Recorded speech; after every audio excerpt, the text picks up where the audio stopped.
El libro de Urantia.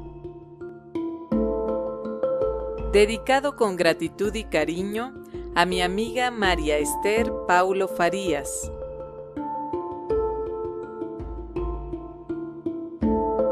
Infinitas gracias a mi amigo Richard Herman por la revisión y edición impecable de este texto.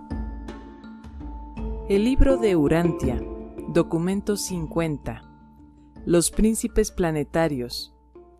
Aunque pertenecientes a la orden de los hijos Lanonandek, los príncipes planetarios están tan especializados en el servicio que generalmente se los considera como un grupo separado. Después de su certificación Melquisedec como Lanonandek secundarios, estos hijos del universo local son asignados a las reservas de su orden en la sede central de la constelación. Desde aquí, el soberano del sistema les asigna a las varias tareas y finalmente son comisionados como príncipes planetarios y enviados para gobernar los mundos habitados en evolución. La señal para que un soberano del sistema actúe en el asunto de asignar un gobernante para un planeta determinado es cuando recibe la solicitud de los portadores de vida para enviar un jefe administrativo para que actúe en el planeta en el cual han establecido la vida y desarrollado seres evolucionarios inteligentes. Se asigna un gobernante planetario de esta orden de filiación a todos los planetas que son habitados por criaturas mortales evolucionarias. 1. La misión de los príncipes. Un príncipe planetario y sus hermanos asistentes representan el acercamiento personalizado más cercano, aparte de la encarnación, que el Hijo Eterno Paradisíaco puede hacer con las criaturas inferiores espaciotemporales. Es verdad que el Hijo Creador toca a las criaturas del reino a través de su espíritu, pero el príncipe planetario es la última de las órdenes de hijos personales que se extienden desde el paraíso hasta los hijos del hombre. El Espíritu Infinito llega muy cerca en las personas de los guardianes del destino y otros seres angélicos. El Padre Universal vive en el hombre mediante la presencia prepersonal de los monitores misteriosos, pero el príncipe planetario representa el último esfuerzo del Hijo Eterno y de sus hijos por acercarse a vosotros. En un mundo recientemente habitado, el príncipe planetario es el único representante de divinidad completa, pues surge del Hijo Creador, el vástago del Padre Universal y del Hijo Eterno, y de la ministra divina, la hija universal del Espíritu Infinito. Un cuerpo leal de asistentes y ayudantes, así como un gran número de espíritus ministrantes, rodean al príncipe de un mundo recientemente habitado.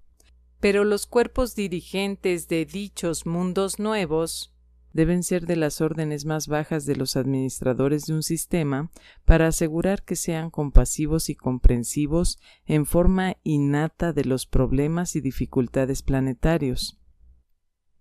Todo este esfuerzo por proveer un gobierno compasivo para los mundos evolucionarios involucra una mayor posibilidad de que estas personalidades casi humanas puedan descarriarse por la exaltación de su propia mente más allá y encima de la voluntad de los gobernantes supremos.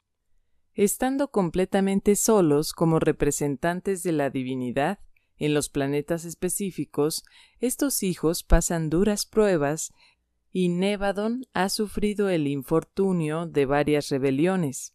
En la creación de los soberanos de los sistemas y los príncipes planetarios, ocurre la personalización de un concepto que se ha ido alejando cada vez más del Padre Universal y del Hijo Eterno, y existe un peligro en aumento de la pérdida del sentido de las proporciones en cuanto a la propia importancia y una mayor probabilidad de fracaso en mantener una posición adecuada en cuanto a los valores y relaciones de las numerosas órdenes de seres divinos y sus jerarquías de autoridad.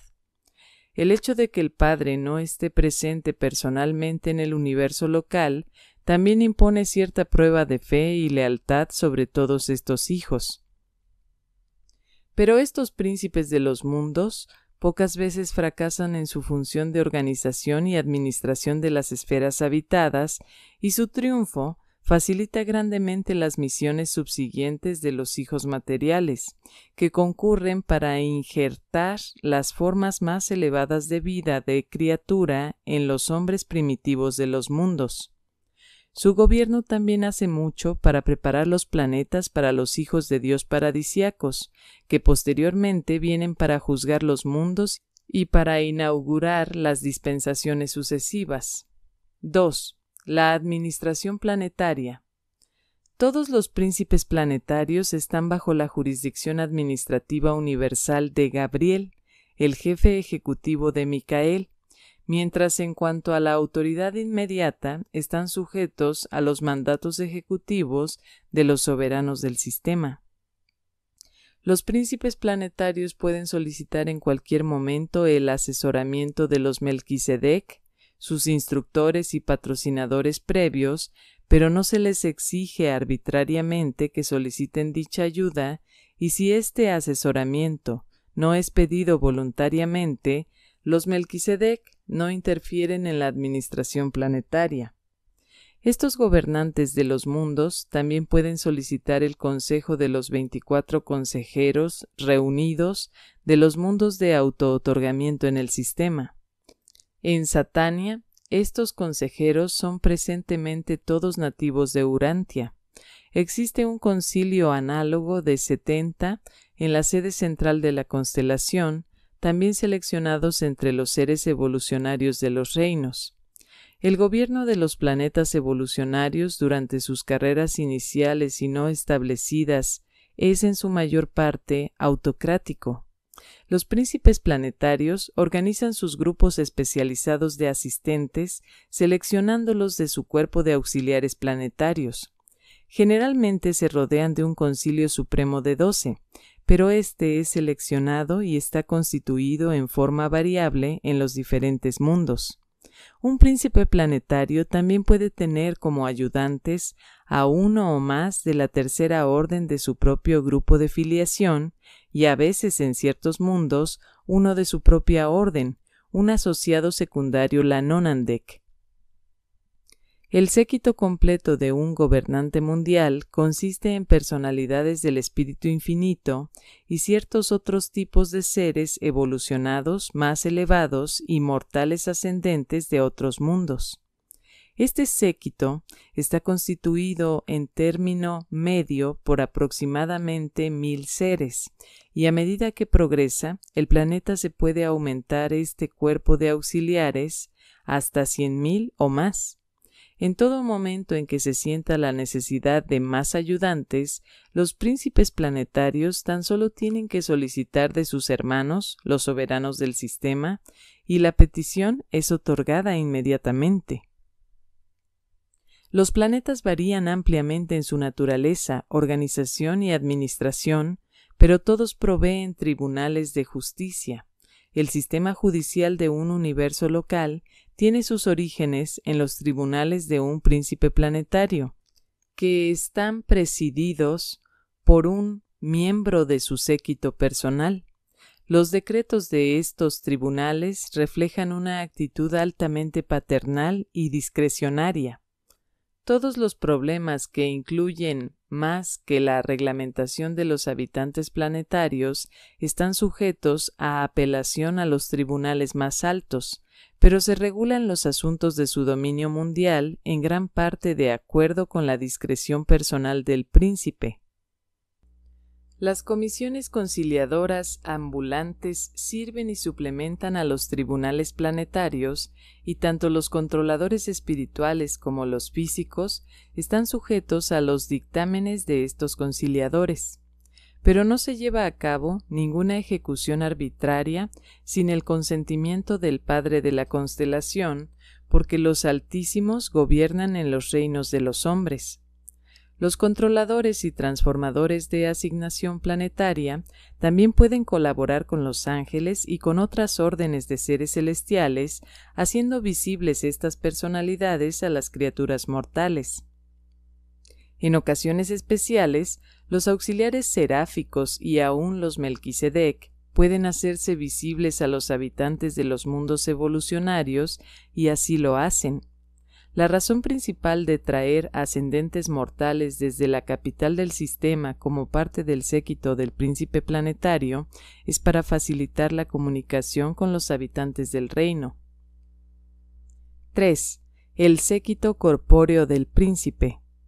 Al dirigirse a un mundo joven, un príncipe planetario generalmente se lleva consigo un grupo de seres ascendentes voluntarios desde la sede central del sistema local. Estos seres ascendentes acompañan al príncipe como consejeros y auxiliares en la tarea del mejoramiento inicial de la raza. Este cuerpo de ayudantes materiales constituye el eslabón de conexión entre el príncipe y las razas del mundo. El príncipe de Urantia, Caligastia, tenía un cuerpo de 100 ayudantes de este tipo. Dichos asistentes voluntarios son ciudadanos de la capital de un sistema y ninguno de ellos se ha fusionado con su ajustador residente. El estado de los ajustadores de dichos servidores voluntarios permanece como residente en la sede central del sistema, mientras estos progresantes morontiales regresan temporalmente a su anterior estado material. Los portadores de vida, los arquitectos de la forma, proveen a dichos voluntarios de nuevos cuerpos físicos que éstos ocupan durante los períodos de estadía planetaria. Estas formas de la personalidad, aunque exentas de las enfermedades comunes de los reinos, están, como los cuerpos morontiales iniciales, sujetas a ciertos accidentes de naturaleza mecánica. El séquito corpóreo del príncipe generalmente se retira del planeta en relación con la siguiente adjudicación al tiempo de la llegada a la esfera del segundo hijo. Antes de partir, habitualmente asignan sus varias tareas a sus progenies mutuas y a ciertos nativos voluntarios superiores. En aquellos mundos en los que estos ayudantes del príncipe han tenido el permiso para aparejarse con los grupos superiores de las razas nativas, dichas progenies generalmente los suceden. Estos asistentes del príncipe planetario raramente se aparejan con las razas del mundo, pero siempre lo hacen entre sí. Dos clases de seres resultan de estas uniones: el tipo primario de seres intermedios y ciertos tipos elevados de seres materiales que permanecen asignados al séquito del príncipe una vez que sus progenitores han sido retirados del planeta al tiempo de la llegada de Adán y Eva. Estos hijos no se aparejan con las razas mortales, excepto en ciertas situaciones de emergencia, y aún entonces tan solo por mandato del príncipe planetario. En un tal caso, sus hijos, los nietos del séquito corpóreo, tienen el mismo estado que las razas superiores de su época y generación. Toda la progenie de los asistentes del príncipe planetario son resididos por un ajustador. Al final de la dispensación del príncipe, cuando llega el momento en que este séquito de reversión vuelve a la sede central del sistema para reanudar la carrera al paraíso, estos seres ascendentes se presentan ante los portadores de vida para entregar sus cuerpos materiales. Entran en el sueño de transición y se despiertan libres de su manto mortal y envueltos en las formas morontiales, listos para el transporte seráfico de vuelta a la capital del sistema, donde los aguardan sus ajustadores desatados. Se encuentran una entera dispensación atrás de su clase en Jerusalén, pero han ganado una experiencia única y extraordinaria, un raro capítulo en la carrera de un mortal ascendente. 4. Las sedes centrales y las escuelas planetarias. El séquito corpóreo del príncipe pronto organiza las escuelas planetarias de capacitación y cultura, en las que se instruye a la crema de las razas evolucionarias y luego se los envía a que enseñen estas mejores maneras a su pueblo. Estas escuelas del príncipe están ubicadas en la sede central material del planeta. El séquito corpóreo realiza mucha de la tarea física conectada con el establecimiento de esta ciudad sede central. Estas ciudades sede central o establecimientos de los primeros tiempos del príncipe planetario son muy distintas de lo que un mortal urantiano podría imaginar. Son, en comparación con edades posteriores, sencillas, estando caracterizadas por embellecimientos minerales y por una construcción material relativamente avanzada. Y todo esto contrasta con el régimen adánico que se centra alrededor de una sede central jardín, desde la cual se realiza su tarea para bien de las razas durante la segunda dispensación de los hijos universales. En el establecimiento sede central en vuestro mundo, cada morada humana tenía abundancia de tierra.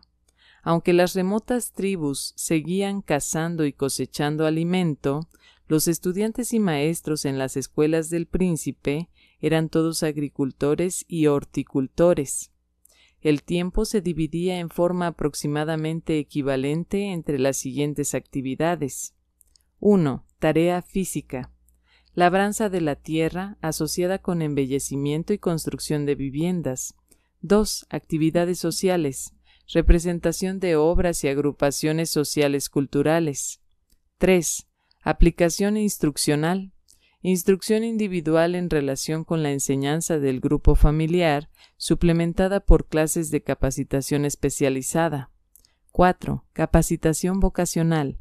Escuelas de matrimonio y formación de hogar, escuelas de arte y artesanía, y las clases para la capacitación de los maestros seculares, culturales y religiosos. 5. Cultura espiritual. La hermandad de los maestros, el esclarecimiento de la infancia y de los grupos juveniles, y la capacitación de los hijos nativos adoptados como misioneros para su pueblo. Un príncipe planetario no es visible para los seres mortales. Es una prueba de fe creer las representaciones de los seres semimateriales de su séquito. Pero estas escuelas de cultura y capacitación están bien adaptadas para las necesidades de cada planeta y pronto se desarrolla una rivalidad aguda y laudatoria entre las razas de los hombres en sus esfuerzos por ganar admisión a estas varias instituciones de aprendizaje. Desde estos centros mundiales de cultura y logro se irradia gradualmente a todos los pueblos una influencia elevadora y civilizante que lenta y certeramente transforma a las razas evolucionarias. Mientras tanto, los hijos instruidos y espiritualizados que vienen de entre los pueblos de alrededor y que han sido adoptados y capacitados en las escuelas del príncipe, retornan a sus grupos nativos y dentro de su capacidad, están allí estableciendo nuevos y poderosos centros de enseñanza y cultura que llevan adelante de acuerdo con el plan de las escuelas del príncipe. En Urantia, estos planes de progreso planetario y avance cultural estaban bien encaminados, procediendo de la manera más satisfactoria, cuando la adherencia de Caligastia a la rebelión de Lucifer llevó la entera empresa a un fin precipitado e ignominioso. Fue para mí uno de los episodios más profundamente chocantes de esta rebelión cuando supe de la dura perfidia de un ser de mi propia orden de filiación, Caligastia, quien deliberadamente y con alevosía sistemáticamente pervirtió la instrucción y emponzoñó las enseñanzas provistas en todas las escuelas planetarias de Urantia que se encontraban en funcionamiento en esa época. El hundimiento de estas escuelas fue rápido y completo. Muchos de la progenie de los seres ascendentes del séquito materializado del príncipe se mantuvieron leales, desertando las filas de Caligastia. Los síndicos Melquisedec de Urantia alentaron a estos seres leales y en tiempos posteriores sus descendientes hicieron mucho por defender los conceptos planetarios de la verdad y la rectitud. El trabajo de estos evángeles leales ayudó para prevenir la obliteración total de la verdad espiritual en Urantia.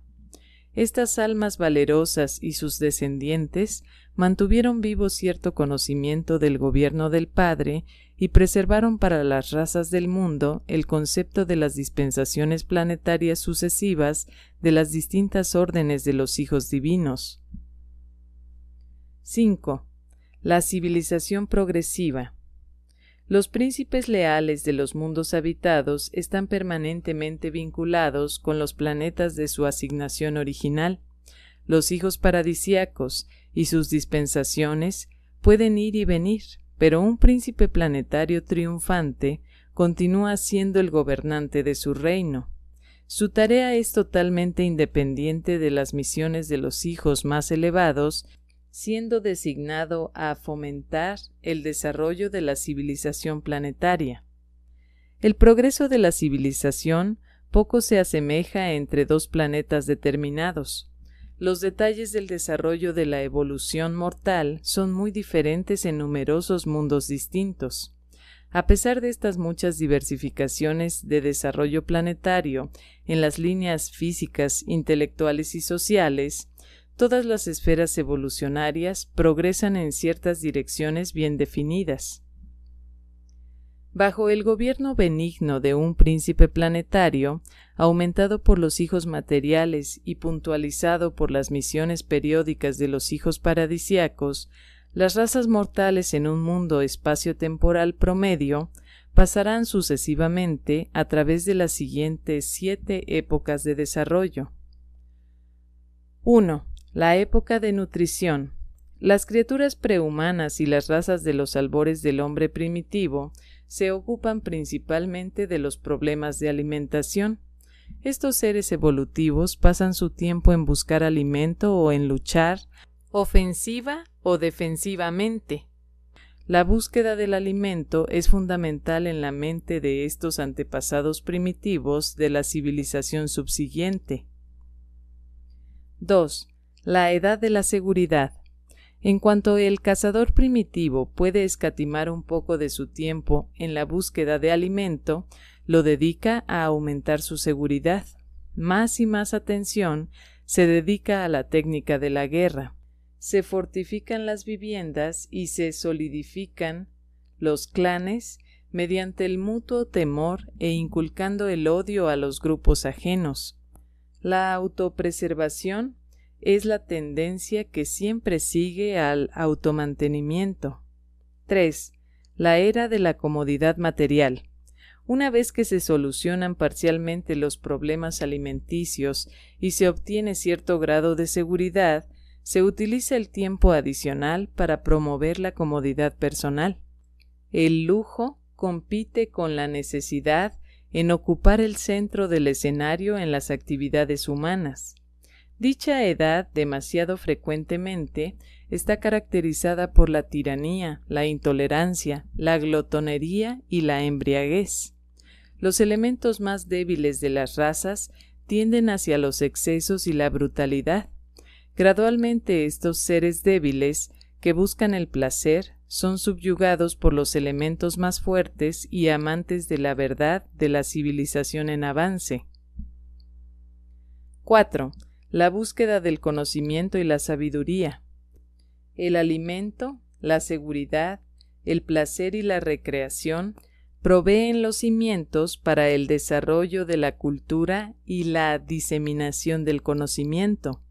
El esfuerzo de fabricar el conocimiento da como resultado la sabiduría, y cuando una cultura ha aprendido a aprovechar y mejorar por la experiencia, ha llegado en verdad la civilización.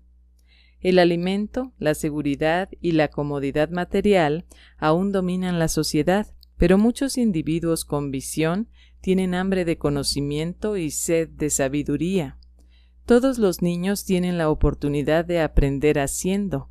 La instrucción es la consigna de estas edades. 5. La época de la filosofía y la hermandad. Cuando los mortales aprenden a pensar y comienzan a aprovecharse de la experiencia, se vuelven filosóficos. Empiezan a razonar dentro de sí mismos y a ejercer un juicio discriminador. La sociedad de esta edad se torna ética y los mortales de dicha era están volviéndose verdaderamente seres morales. Los seres morales sabios son capaces de establecer la hermandad humana en dicho mundo en progreso.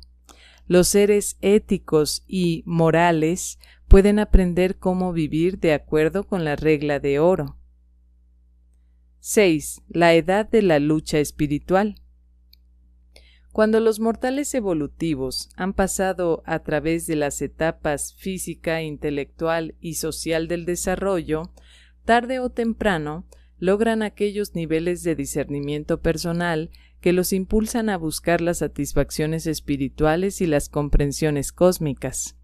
La religión completa la ascensión desde los dominios emocionales del temor y de la superstición hasta los altos niveles de la sabiduría cósmica y de la experiencia espiritual personal.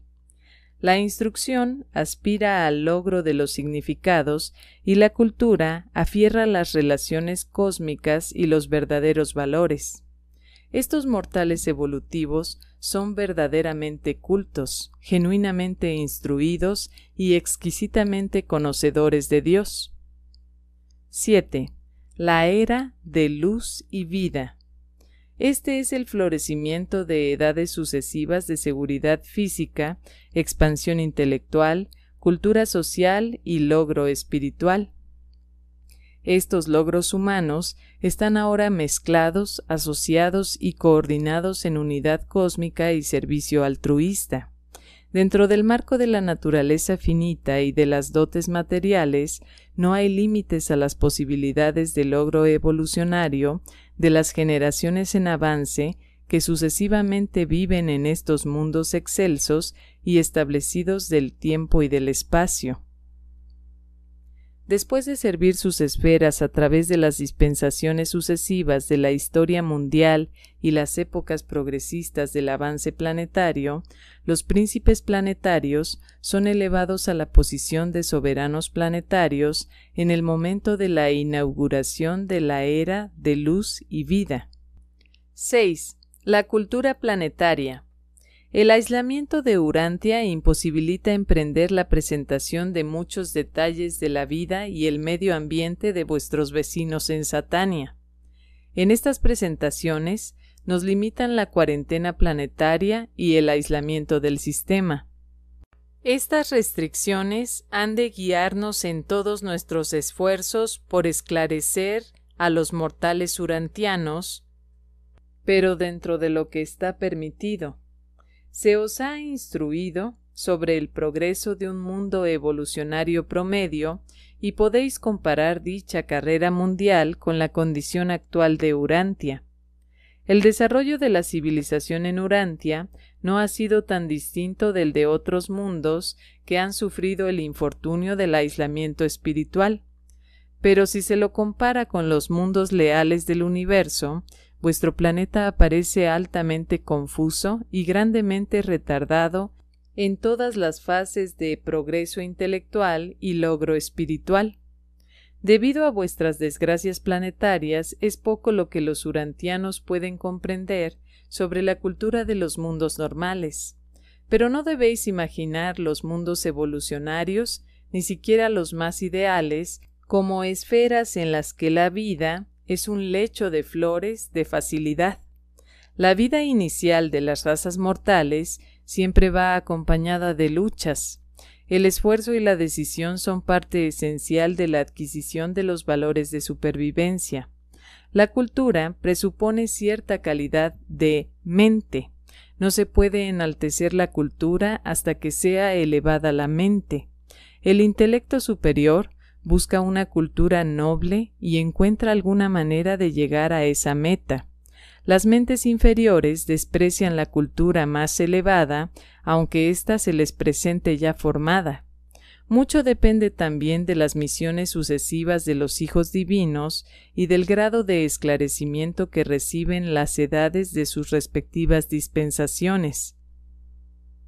No debéis olvidar que durante 200.000 años todos los mundos de Satania han estado bajo la proscripción espiritual de Norlatiadec como consecuencia de la rebelión de Lucifer, y se requerirán edades tras edades para salvar los obstáculos resultantes del pecado y de la secesión.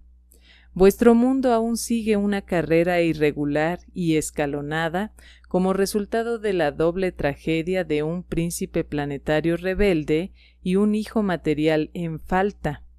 Aún el autootorgamiento de Cristo Micael en Urantia no rechazó inmediatamente las consecuencias temporales de estos serios errores en la administración primitiva del mundo. 7.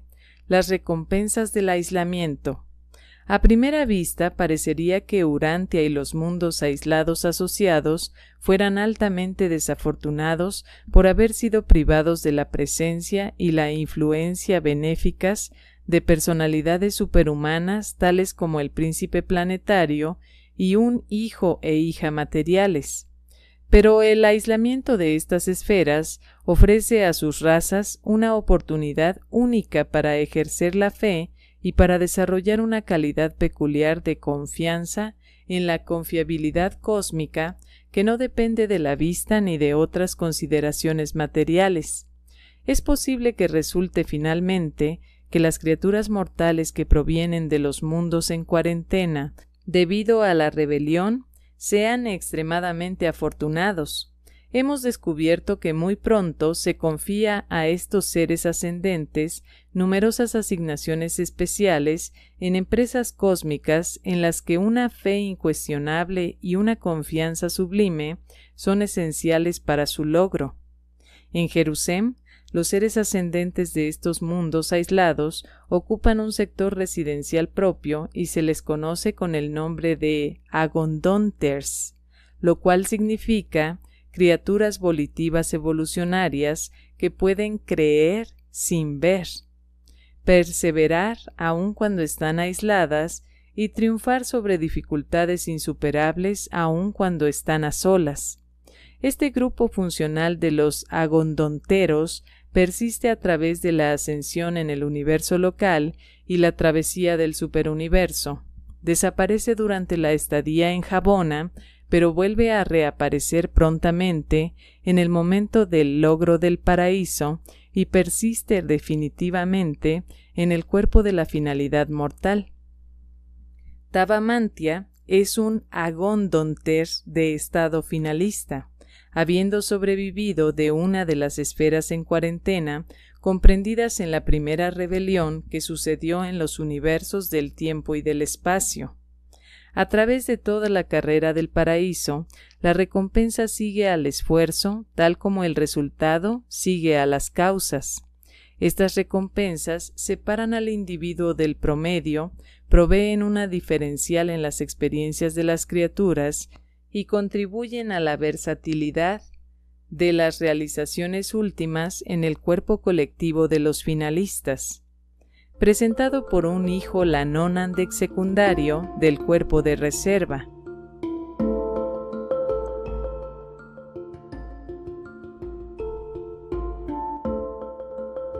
El libro de Urantia, documento 51, los Adanes planetarios. Durante la dispensación de un príncipe planetario, el hombre primitivo alcanza los límites del desarrollo evolucionario natural y este logro biológico señala al soberano del sistema el momento en que corresponde despachar a dicho mundo la segunda orden de filiación, los elevadores biológicos. Estos hijos, pues hay dos de ellos, el hijo material y la hija material, generalmente se conocen en un planeta como Adán y Eva. El hijo material original de Satania es Adán, y aquellos que van a los mundos del sistema como elevadores biológicos llevan siempre el nombre de este hijo primero y original de su orden singular. Estos hijos son el don material del Hijo Creador a los mundos habitados. Juntamente con el príncipe planetario, permanecen en su planeta de asignación a lo largo de todo el curso evolucionario de dicha esfera.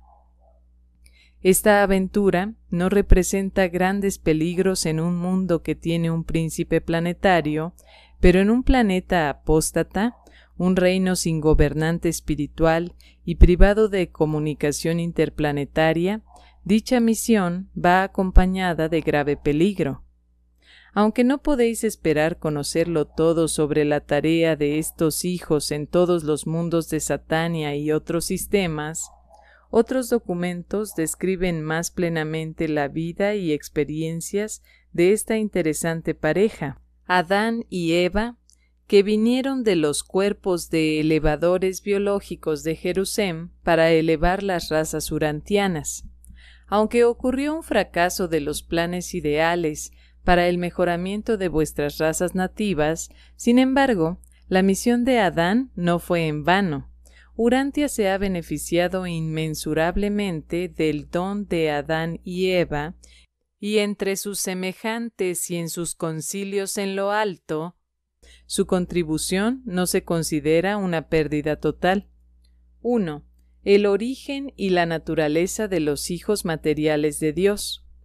Los hijos e hijas materiales o sexuales son la progenie del Hijo Creador. El espíritu materno del universo no participa en la producción de estos seres que están destinados a funcionar como elevadores físicos en los mundos evolucionarios. La orden material de filiación no es uniforme en todo el universo local.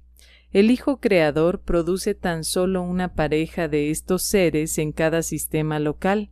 Estas parejas originales son de naturalezas diversas, puesto que están sincronizadas con el modelo original de vida de sus respectivos sistemas. Esta es una disposición necesaria, puesto que de otra manera el potencial reproductor de los Adanes no sería funcional con el de los seres mortales evolutivos de los mundos de cualquier sistema específico. El Adán y Eva que vinieron a Urantia eran descendientes de la pareja original de los hijos materiales de Satania. Los hijos materiales varían en altura de 2,5 metros a 3 metros, y su cuerpo brilla con un halo de luz radiante de tonalidad violeta. Aunque la sangre material circula por sus cuerpos materiales, también están sobrecargados de energía divina y saturados de luz celestial. Estos hijos materiales, los Adanes, e hijas materiales, las Evas, son iguales unos a los otros, difiriendo tan solo en la naturaleza reproductora y en ciertas dotes químicas. Son iguales pero diferenciales, masculino y femenino, por lo tanto complementarios, y se diseñan para servir en casi todas las asignaciones en pareja. Los hijos materiales disfrutan de una nutrición dual, son verdaderamente duales en su naturaleza y constitución, compartiendo de la energía materializada de manera semejante a los seres físicos del reino, mientras que mantienen plenamente su existencia inmortal por la ingestión directa y automática de ciertas energías cósmicas de sustento.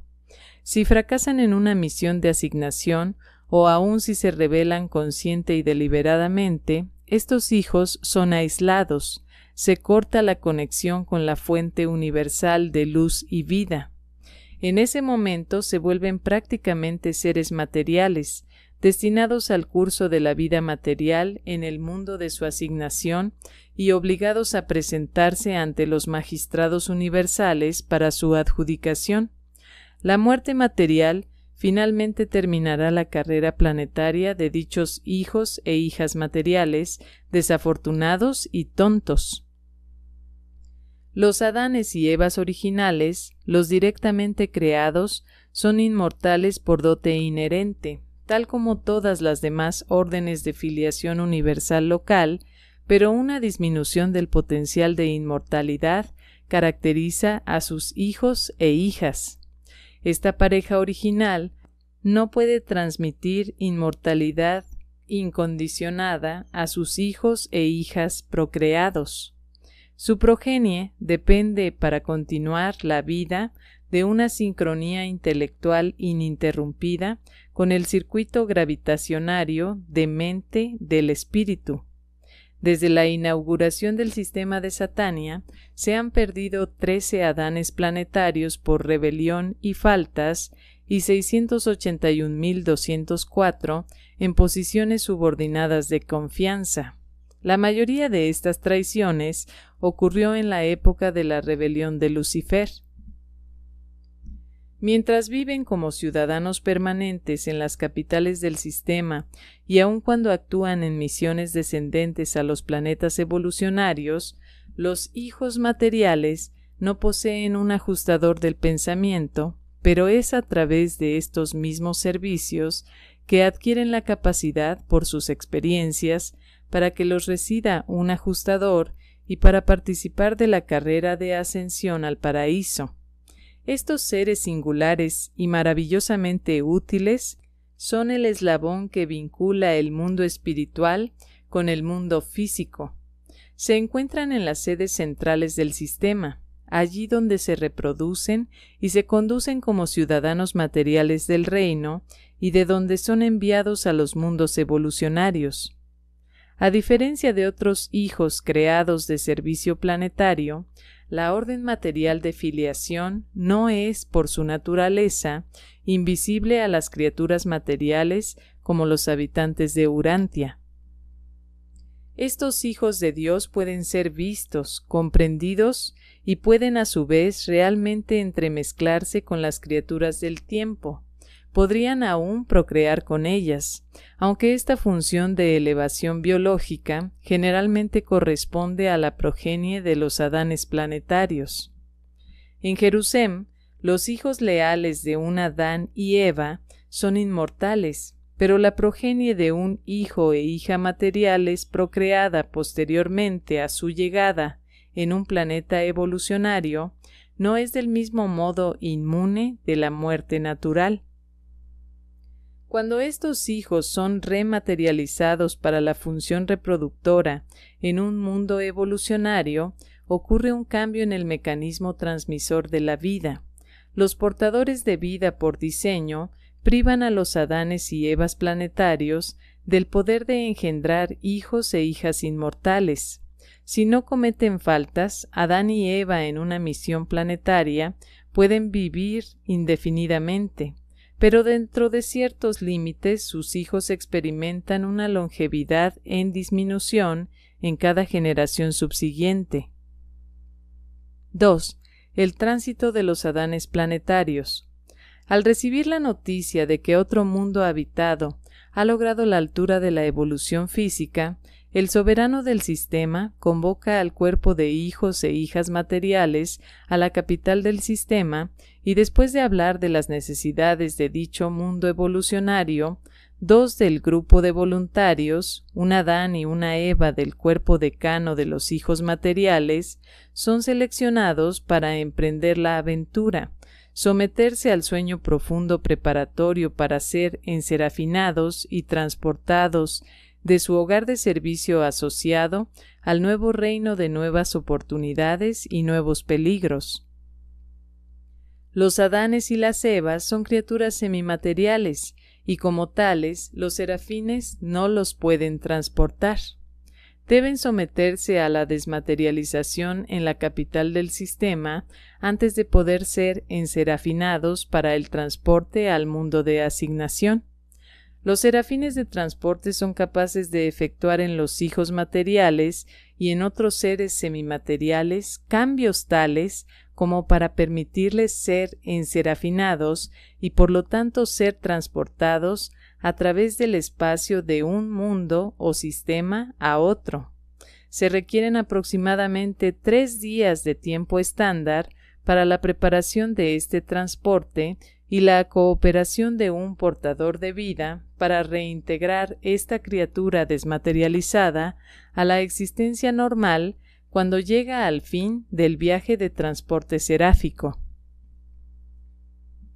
Aunque existe la técnica de la desmaterialización para preparar a los Adanes para el tránsito desde Jerusalén a los mundos evolucionarios, no existe un método equivalente para sacarlos de dichos mundos a menos que haya que evacuar el entero planeta, en cuyo caso se instala de urgencia la técnica de la desmaterialización para la entera población salvable. Si una catástrofe física pusiera en peligro la residencia planetaria de una raza en evolución, los Melquisedec y los portadores de vida instalarían la técnica de la desmaterialización para todos los sobrevivientes, y estos seres serían llevados por transporte seráfico a un nuevo mundo preparado para su existencia continuada. La evolución de una raza humana, una vez que se inicia en un mundo del espacio, debe proceder totalmente independiente de la supervivencia física de ese planeta, pero durante las edades evolucionarias no está considerado que el Adán y Eva planetarios abandonen el mundo de su elección. Al llegar a su destino planetario, el hijo y la hija materiales son rematerializados bajo la dirección de los portadores de vida. Este entero proceso lleva de 10 a 28 días de tiempo de Urantia. La inconsciencia del sueño seráfico continúa a lo largo de este entero período de reconstrucción. Cuando se ha completado el reensamblaje del organismo físico, estos hijos e hijas materiales están en sus nuevos hogares y en sus nuevos mundos para todo propósito, tal como eran antes de someterse al proceso de desmaterialización en Jerusalén. 3. Las misiones adánicas. En los mundos habitados, los hijos e hijas materiales construyen muy pronto sus moradas jardín con la ayuda de sus propios hijos. Usualmente el príncipe planetario ha seleccionado la ubicación del jardín y su séquito corpóreo hace mucho de la tarea preliminar de preparación con la ayuda de muchos de los tipos más elevados de las razas nativas.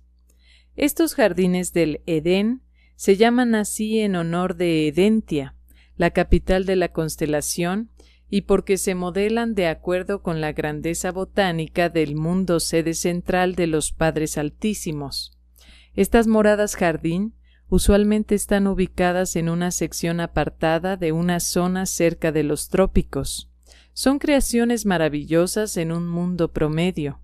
Nada podéis juzgar de estos bellos centros de cultura a partir del recuento fragmentario del desarrollo fracasado de dicha empresa en Urantia. Un Adán y Eva planetarios son en potencia el don pleno de la gracia física para las razas mortales. La actividad principal de dicha pareja importada consiste en multiplicar y elevar a los hijos del tiempo, pero no hay mezcla inmediata entre el pueblo del jardín y los del mundo. Durante muchas generaciones, Adán y Eva permanecen biológicamente segregados de los mortales evolucionarios mientras construyen una raza fuerte de su propia orden. Esto es el origen de la raza violeta en los mundos habitados. Los planes para la elevación de la raza son preparados por el príncipe planetario y su séquito y ejecutados por Adán y Eva. Y fue aquí donde vuestro hijo material y su compañera se encontraron en gran desventaja cuando llegaron a Urantia.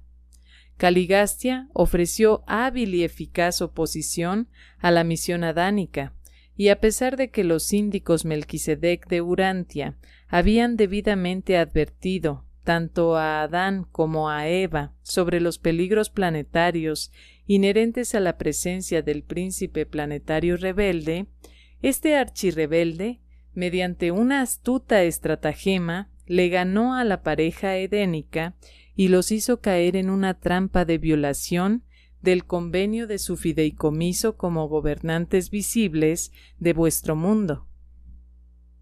El traicionero príncipe planetario triunfó en comprometer a vuestro Adán y Eva, pero fracasó en su esfuerzo de hacerlos caer en la rebelión de Lucifer. La quinta orden de ángeles, los auxiliares planetarios, está vinculada a la misión adánica, acompañando siempre a los Adanes planetarios en sus aventuras mundiales. El cuerpo asignado inicialmente es usualmente de alrededor de 100,000. Cuando se lanzó prematuramente la tarea de Adán y Eva urantianos, cuando se desviaron del plan ordenado, fue una de las voces seráficas del jardín quien los amonestó por su conducta reprochable. Vuestra narrativa de este acontecimiento ilustra bien la manera en la cual vuestras tradiciones planetarias han tendido a adscribir todo lo sobrenatural al Señor Dios.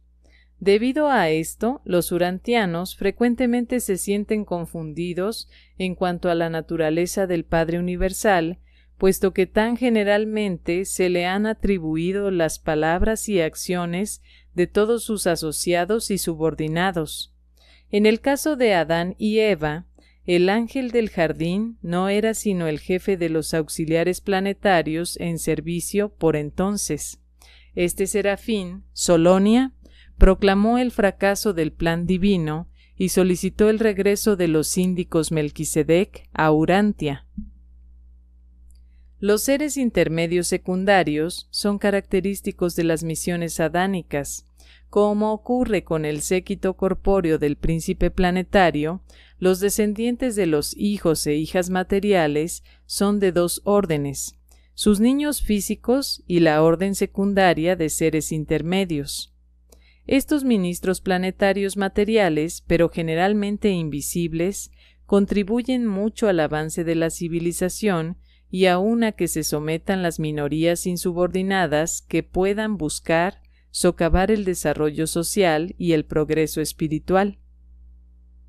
No debes confundir los seres intermedios secundarios con los de la orden primaria, que se remonta a los tiempos cercanos a la llegada del príncipe planetario.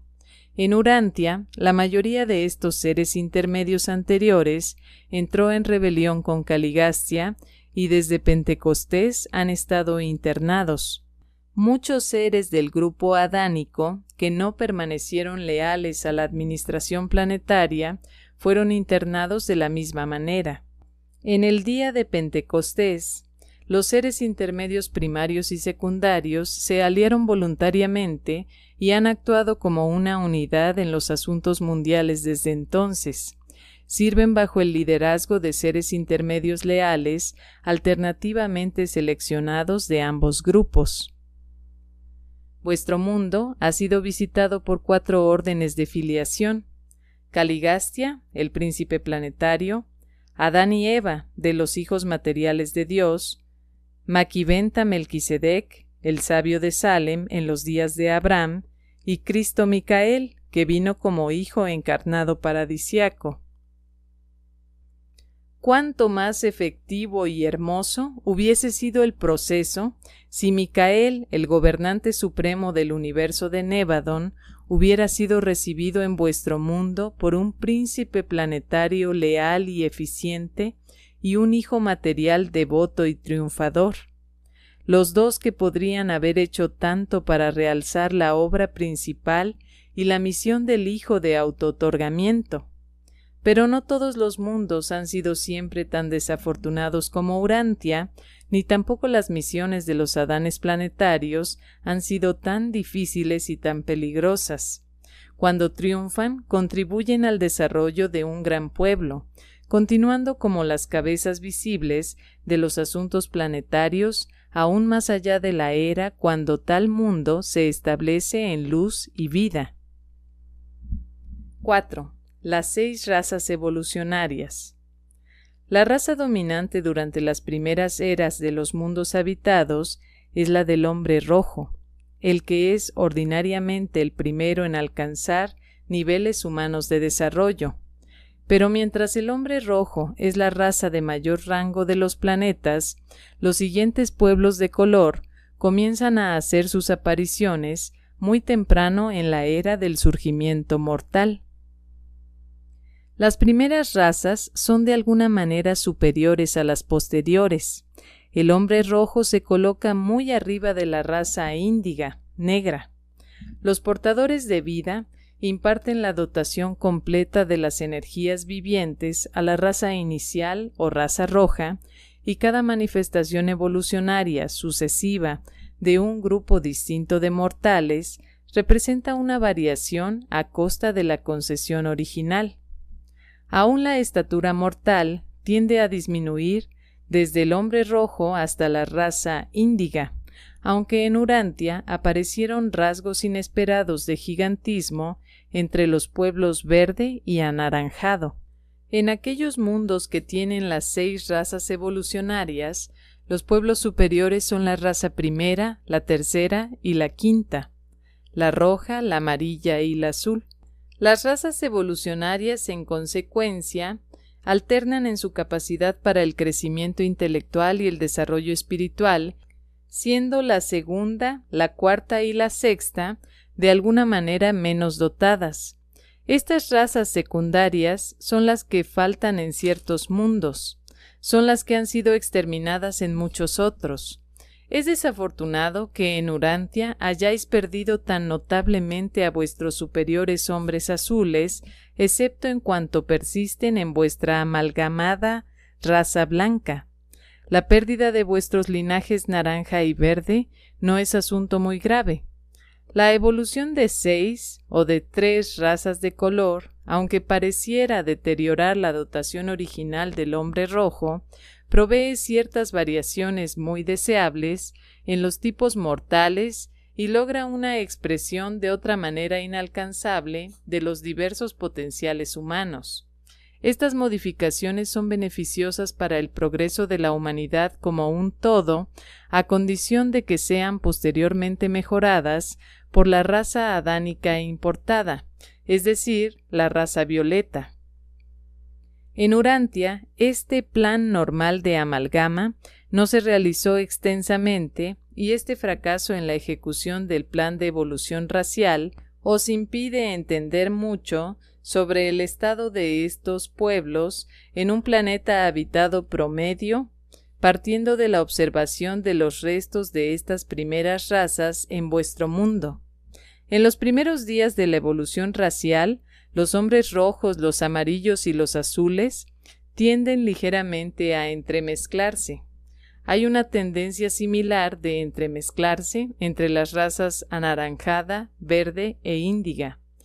Las razas más progresivas usualmente utilizan los humanos menos evolucionados como labriegos.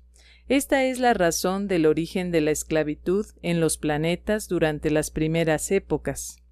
Los hombres rojos normalmente someten a los naranjas y los reducen a la condición de sirvientes y a veces son exterminados. Los hombres amarillo y rojo frecuentemente fraternizan, pero no siempre. La raza amarilla normalmente esclaviza a la verde, mientras que el hombre azul somete al índigo. Estas razas de hombres primitivos, al utilizar los servicios de sus congéneres inferiores en tareas compulsivas, no piensan más en ellos que lo que harían los urantianos al comprar y vender caballos y ganado. En la mayoría de los mundos, la servidumbre involuntaria no sobrevive a la dispensación del príncipe planetario, aunque los defectuosos mentales y los delincuentes sociales aún son frecuentemente coercionados a realizar trabajos involuntarios. Pero en todas las esferas normales, este tipo de esclavitud primitiva es abolida poco después de la llegada de la raza importada violeta, es decir, la raza adánica. Estas 6 razas evolucionarias están destinadas a ser mezcladas y exaltadas por la amalgama con la progenie de los edificadores adánicos. Pero antes de que se mezclen estos pueblos, los inferiores y los inservibles son mayormente eliminados. El príncipe planetario y el hijo material, con otras autoridades planetarias apropiadas, deciden acerca de la aptitud física de las razas reproductoras. La dificultad de ejecutar un programa tan radical en Urantia consiste en la ausencia de jueces competentes para decidir sobre la aptitud o ineptitud biológica de los individuos de vuestras razas mundiales. A pesar de este obstáculo, parecería que vosotros debierais ser capaces de concordar en la desconfraternización biológica de vuestras cepas más marcadamente ineptas, defectuosas, degeneradas y antisociales. 5. La amalgama racial, la dotación de la sangre adánica. Cuando un Adán y una Eva planetarios llegan a un mundo habitado, sus superiores les han instruido completamente sobre la mejor manera de efectuar el mejoramiento de las razas existentes de seres inteligentes. El plan de procedimiento no es uniforme, mucho queda librado al juicio de la pareja ministrante y los errores no son infrecuentes, especialmente en mundos desordenados e insurreccionales tales como Urantia.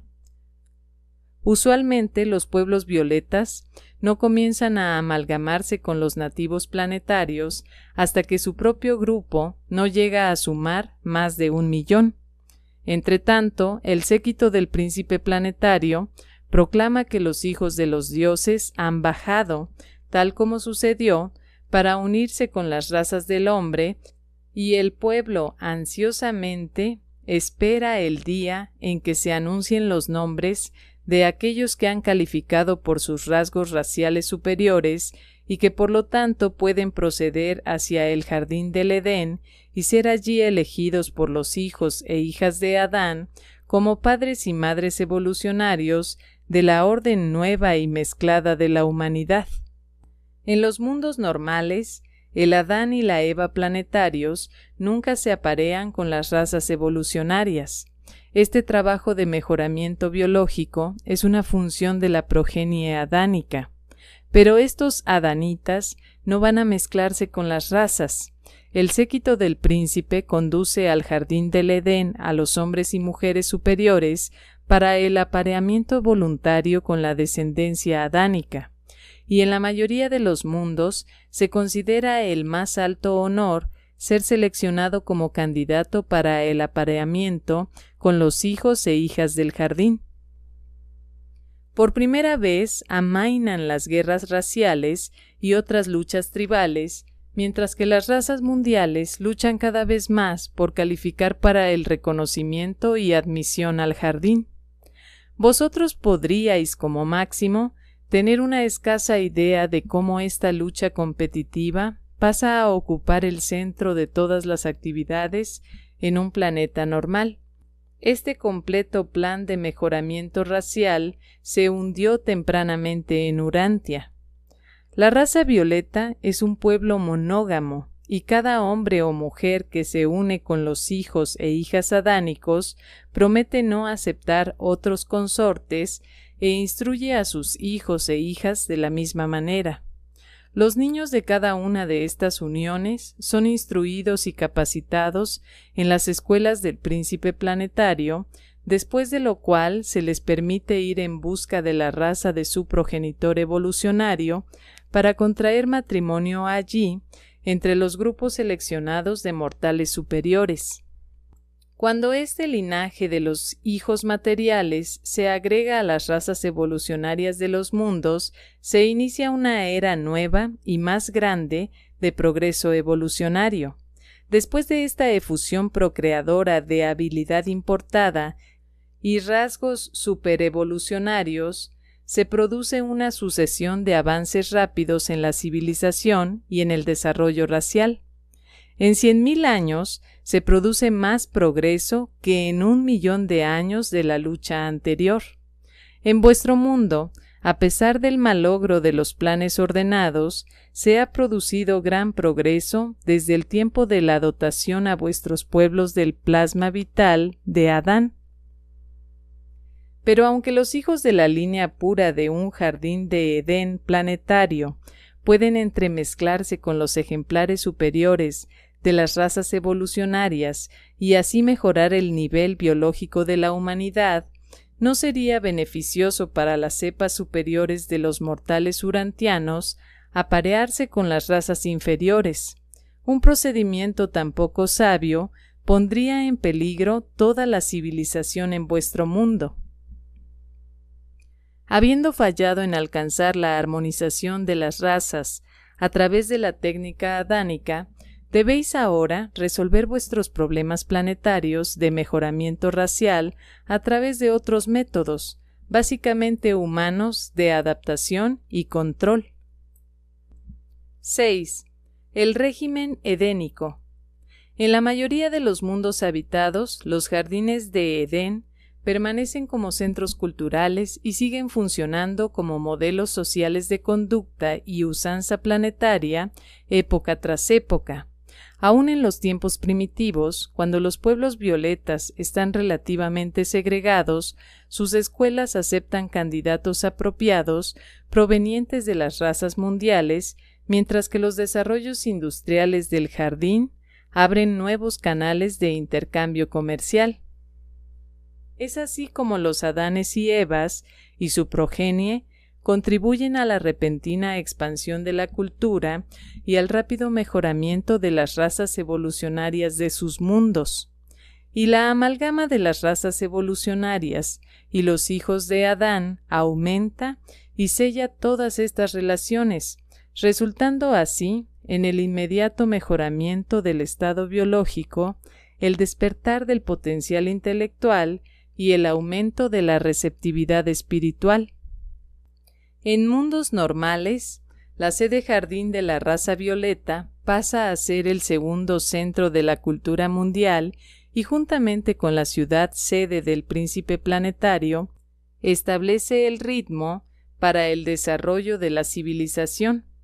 Por siglos coexisten contemporáneamente las escuelas de la ciudad sede del príncipe planetario y las escuelas jardín de Adán y Eva. Generalmente no distan mucho entre sí y operan en cooperación armoniosa. Pensad lo que podría significar para vuestro mundo si en algún lugar del Levante hubiese un centro mundial de civilización, una gran universidad planetaria de cultura que ha funcionado ininterrumpidamente durante 37.000 años. Más aún, haced una pausa para considerar cómo la autoridad moral de un centro tan antiguo se fortalecería por la proximidad de otra sede más antigua de servicio celestial, cuyas tradiciones acarrean una fuerza acumulativa de 500.000 años de influencia evolucionaria integrada. Es la costumbre la que finalmente disemina los ideales de Edén a todo el mundo. Las facultades de los príncipes planetarios se ocupan básicamente de la filosofía, la religión, la moral y los logros artísticos e intelectuales superiores. Las escuelas jardín de Adán y Eva están normalmente dedicadas a las artes prácticas, la capacitación básica intelectual, la cultura social, el desarrollo económico, las relaciones comerciales, la salud física y el gobierno civil. Finalmente, estos centros mundiales se amalgaman, pero la verdadera afiliación a veces no ocurre hasta los tiempos del primer hijo magisterial. La existencia continua del Adán y Eva planetarios, junto con el núcleo de línea pura de la raza violeta, imparte esa estabilidad de crecimiento a la cultura edénica, en virtud de la cual pasa a actuar sobre la civilización de un mundo con la fuerza apremiante de la tradición. En estos hijos e hijas materiales inmortales hallamos el último e indispensable eslabón que conecta a Dios con el hombre, sorteando el abismo casi infinito entre el Creador eterno y las más bajas personalidades finitas del tiempo. He aquí un ser de alto origen que es físico, material, aún una criatura sexuada como los mortales urantianos, alguien que puede ver y comprender al invisible príncipe planetario y lo interpreta para las criaturas mortales del reino, porque los hijos e hijas materiales son capaces de ver todas las órdenes más bajas de seres espirituales. Visualizan al príncipe planetario y su séquito completo, visible e invisible. Con el paso de los siglos, a través de la amalgamación de su progenie con las razas del hombre, estos mismos hijos e hijas materiales pasan a ser aceptados como los antepasados comunes de la humanidad, los padres comunes de los ahora mezclados descendientes de las razas evolucionarias. El propósito es que los mortales que salen de un mundo habitado tengan la experiencia de reconocer 7 padres. 1. El padre biológico, el padre en la carne. 2. El padre del reino, el Adán planetario. 3. El padre de las esferas, el soberano del sistema. 4. El Padre Altísimo, el Padre de la constelación. 5. El Padre del universo, el Hijo creador y gobernante supremo de las creaciones locales. 6. Los superpadres, los ancianos de los días que gobiernan el superuniverso. 7. El Padre de Espíritu, o sea, de Jabona, el Padre universal, que habita en el paraíso y otorga su espíritu para que viva y trabaje en las mentes de las criaturas más bajas que habitan el universo de los universos. 7. La administración unida. De vez en cuando los hijos abonales paradisiacos llegan a los mundos habitados para las acciones judiciales, pero el primer abonal en llegar en una misión magisterial inaugura la 4ª dispensación de un mundo evolucionario del tiempo y el espacio. En algunos planetas donde se acepta universalmente a este hijo magisterial, este permanece por una era. Así el planeta prospera bajo el gobierno conjunto de 3 hijos: el príncipe planetario, el hijo material y el hijo magisterial, siendo los últimos 2 seres visibles para todos los habitantes del reino. Antes de que el primer hijo magisterial concluya su misión en un mundo evolucionario normal, ya se ha unificado el trabajo administrativo y de enseñanza del príncipe planetario y el hijo material. Esta amalgama de la supervisión dual de un planeta da origen a un nuevo orden eficaz de administración mundial. Cuando parte el hijo magisterial, el Adán planetario asume la dirección externa de la esfera. El hijo y la hija materiales actúan así conjuntamente como administradores planetarios hasta el establecimiento del mundo en la era de luz y vida, después de lo cual el príncipe planetario es elevado a la posición de soberano planetario. Durante esta época de evolución avanzada, Adán y Eva pasan a ser lo que se podría llamar un conjunto de primeros ministros del reino glorificado. Tan pronto como se ha establecido bien la capital nueva y consolidada del mundo evolucionario, y tan pronto como es posible capacitar debidamente a los administradores subordinados competentes, se fundan subcapitales de tierras remotas y entre los distintos pueblos. Antes de la llegada de otro hijo dispensacional, se habrán organizado de 50 a 100 de estos subcentros. El príncipe planetario y su equipo siguen fomentando los dominios de actividad espiritual y filosófica. Adán y Eva prestan especial atención a los estados físico, científico y económico del reino. Ambos grupos dedican igualmente sus energías a la promoción de las artes, las relaciones sociales y los alcances intelectuales. En el momento de la inauguración de la 5ª dispensación de los asuntos mundiales, ya se ha logrado una administración magnífica de las actividades planetarias. La existencia mortal en una esfera tan bien gestionada es de hecho estimulante y productiva, y si los urantianos pudiesen tan solo observar la vida en tal planeta, apreciarían inmediatamente el valor de aquellas cosas que su mundo ha perdido al involucrarse en el mal y participar en la rebelión.